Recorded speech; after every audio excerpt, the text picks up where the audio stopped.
আসসালামু আলাইকুম ওয়া রাহমাতুল্লাহি ওয়া বারাকাতুহু। ইন্নাল হামদুলিল্লাহ ওয়াস সালাতু ওয়াস সালামু আলা রাসূলিল্লাহি আম্মা বাদ। আলহামদুলিল্লাহ, আল্লাহ পাকের শুকরিয়া যে আল্লাহ তাআলা আমাদের হায়াতকে দীর্ঘায়িত করে জিলহজ মাস পর্যন্ত নিয়ে আসতেন। জিলহজ মাস আমলের দিক দিয়ে আল্লাহ পাকের কাছে অত্যন্ত গুরুত্বপূর্ণ।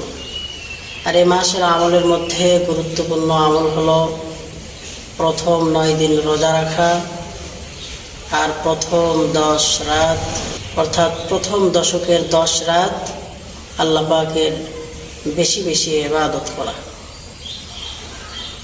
গুরুত্বপূর্ণ আমল হলো কুরবানি করা।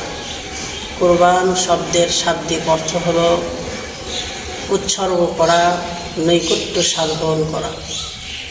পরিভাষায় কুরবানি বলা হয় নির্দিষ্ট কিছু দিনে নির্ধারিত পশু দ্বারা আল্লাহ পাকের সন্তুষ্টিকল্পে নির্ধারিত পশু জবেহ করা।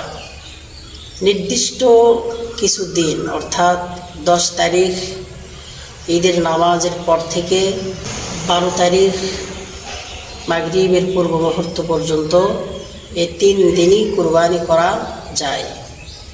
এবং নির্ধারিত পশু, এখানে আমাদের বুঝতে হবে যে সর্বপ্রথম 3 কিসিমের পশু দ্বারা কুরবানি করা যায়। এর মধ্যে 1 নম্বরে ওট দ্বারা, আর ওটের বয়সের ক্ষেত্রে সর্বনিম্ন 5 বছর হতে হবে।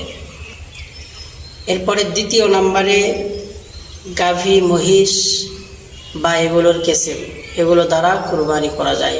আর গাভী মহিষের ক্ষেত্রে সর্বনিম্ন 2 বছর উপরে যত হতে পারে।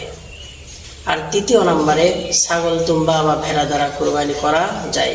এখানে একটি বিষয় আমাদেরকে মাথায় রাখতে হবে যে দুম্বা এবং ভেড়া যদি 1 বছরের কম হয় আর 1 বছরের মতো দেখতে মনে হয়, এরপরেও দুম্বা বা ভেড়া দ্বারা কুরবানি দেওয়া যাবে।